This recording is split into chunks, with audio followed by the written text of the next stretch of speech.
जय मां शमशान तारा। आज मैं आप सभी को शत्रु को अंधा किस प्रकार से किया जाता है एक शमशानी प्रयोग का वर्णन करूंगा, जो कि अत्यंत गुप्त है। और इसकी प्रक्रिया क्या होती है, शमशान में किस प्रकार से प्रवेश कर शत्रु के समन के लिए, उसको अंधा करने के लिए किस प्रकार अघोर तंत्र में तांत्रिक क्रियाएं हैं, इसका आज मैं वर्णन करूंगा। शमशान कोई अपवित्र स्थान नहीं है। शमशान एक ऐसी जगह है जहां पर महाकाल, कालों के काल महाकाल वास करते हैं। और माता शमशान काली, माँ शमशान तारा जहां पर निवास करती हैं, वह स्थान पवित्र भूमि शमशान है। शमशान को लोग घृणित दृष्टि से अशुद्ध स्थान मानते हैं, लेकिन ऐसा बिल्कुल भी नहीं है।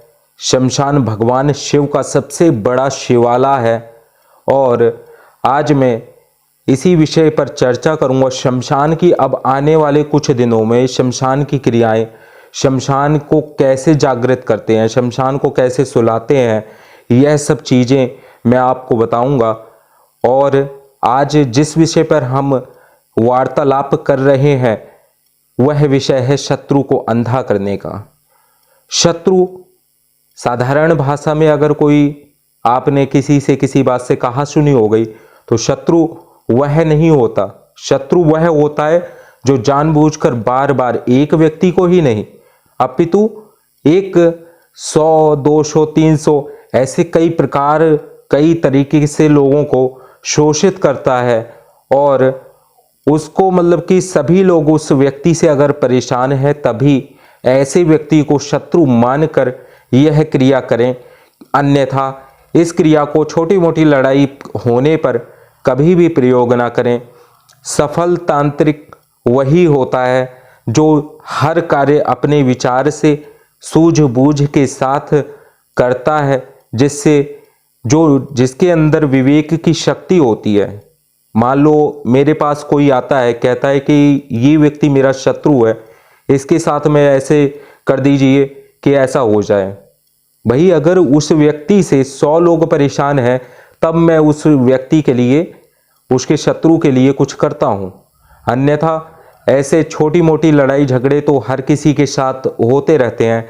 ऐसे में किसी व्यक्ति के ऊपर शमशान का प्रयोग कर देना, अघोर प्रयोग कर देना, यह तो एक दुष्कर घृणित कार्य ही कहलाएगा मेरी नज़रों में। और आज मैं आप सभी को ये जो बताने जा रहा हूँ, माता, सबसे पहले मैं माँ शमशान तारा का ध्यान करूँगा, उसके पश्चात मैं आपको बताता हूँ इस शमशान की क्रिया के विषय में कि शत्रु किस प्रकार अंधा हो। प्रत्यालीढ़ पदार पितांग्री शव हृद घोराट हासा परा खड़गेन्द्री वर कर्त्री खर पर भुजा हुंकार बीजोद भवा खरवा नील विशाल पिंगल जटा जूटैक नागेर युता जड्याम न्यस्य कपालिके जगताम हंत्य उग्र तारा स्वयं। अब आप सभी को मैं बताता हूं किस प्रकार से शत्रु को अंधा कर सकते हैं। सर्वप्रथम आपको किसी भी कृष्ण पक्ष के मंगलवार अथवा शनिवार को रात्रि काल में लगभग 11 बजे शमशान में जाना है। शमशान ऐसा होना चाहिए जहां पर कोई चिता जलती रहे। आप शमशान में रहने वाले किसी व्यक्ति को, चांडाल को कर देकर यह क्रिया शमशान में कर सकते हैं, क्योंकि कर तो देना अर्थात मूल्य तो आपको चुकाना ही पड़ता है। अगर आप शमशान में जा रहे हैं, शमशान की क्रिया कर रहे हैं, तो आपको वहाँ जो व्यक्ति कार्यरत है उसको कुछ ना कुछ मूल्य अवश्य देना चाहिए। जिस प्रकार राजा हरिश्चंद्र की पत्नी भी आई थी, तो उन्होंने अपने बेटे के रोहितास के शव को जलाने के लिए भी कर मांगा था, अर्थात मूल्य मांगा था। इसी प्रकार से कोई भी क्रिया आप शमशान में करते हो तो वहां पर भी दक्षिणा का प्रावधान है। बिना दक्षिणा के किसी प्रकार से कोई कार्य सिद्ध नहीं होता। तो इस क्रिया में क्या करना है कि आप रात्रि में ऐसे शमशान में जाएं जहां कोई भी व्यक्ति ना हो, लेकिन जलती हुई चिता होनी आवश्यक है।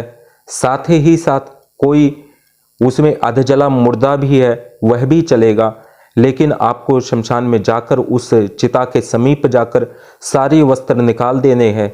और वस्त्र निकालने के पश्चात जो निर्वस्त्र स्वरूप होता है साधक का, यह क्रिया हर एक व्यक्ति नहीं कर सकता, केवल साधक ही करे, या जिसने माता शमशान काली की पूजा की है वह भगत भी इस क्रिया को कर सकता है, जिसके ऊपर गुरु का हाथ है। ठीक है, तो इस विषय में आपको मैं बताता हूं आगे की क्रिया। अगर आपके सिर पे जटा बंधी हुई है अथवा चोटी आपने धारण की हुई है, उसमें शिखा को बांध रखा है, तो वह भी आपको खोल देना है। किसी भी प्रकार का शरीर पर बंधन नहीं होना चाहिए जब ये क्रिया करें, क्योंकि बंधनों के कारण क्रिया में किसी न किसी प्रकार की कमी अथवा हानि हो जाती है। तो बंधन नहीं होना चाहिए किसी भी प्रकार। और इसमें आपको क्या करना है कि शव के पास जाकर कुछ आप घर से बकरे की हड्डियां, मांस वाली, आपको मांस नहीं लेना है, बकरे का हड्डियां उसकी निकाल करके अलग कर लेनी है। इसके पश्चात आप उसमें विष मिलाएं, विष किसी भी प्रकार का हो सकता है, और उन हड्डियों में आप विष मिश्रित कर लें। साथ ही अपना जो अनामिका उंगली है इसमें से ब्लड निकाल करके थोड़ा सा आप उसमें मिश्रित कर दें वह सारी प्रक्रिया में। ठीक है, और आप ब्लड मानव का कहीं खरीद भी सकते हैं, जैसे मानव का ब्लड जो है मिल जाता है हॉस्पिटलों में भी, तो वहां से भी आप प्राप्त कर सकते हैं। इसके पश्चात आप जो भूसी होती है जो गाय भैंस को खिलाई जाती है वह उसमें मिला लें, और आपको मंत्र की 108 आहुतियां उस चिता में देनी है। मंत्र पढ़ के उसमें शत्रु का नाम लगा करके अगर आप आहुतियां देंगे तो आपका शत्रु जो है वह अंधा हो जाएगा, उसकी आंखों से कुछ भी दिखाई नहीं देगा, ना वो किसी प्रकार से कोई किसी को परेशान कर सकता है। जब उसको अंधा ही हो गया तो उसको किसी प्रकार से किसी को कोई हानि भी नहीं कर सकता। तो यह होता है कर्मदंड देना अपने शत्रु को। यहाँ इस क्रियाविधि का मंत्र मैंने गुप्त रखा है। केवल यह मंत्र इसलिए इस कारण से गुप्त रखा गया है कि लोग प्रयोग कर देते हैं बिना गुरु के पूछे और बाद में हानि ही होती है उनको। तो गुरु मार्ग में कभी भी बिना गुरु के आज्ञा के किसी भी प्रकार का प्रयोग आप ना करें, क्योंकि यह एक खतरनाक प्रक्रिया है और इसको करने से अवश्य ही शत्रु अंधा होता है, इसमें किसी प्रकार का संशय नहीं है। आज मैंने आप सभी को इस विषय में बता दिया। आज के लिए बस इतना ही। जय मां शमशान काली।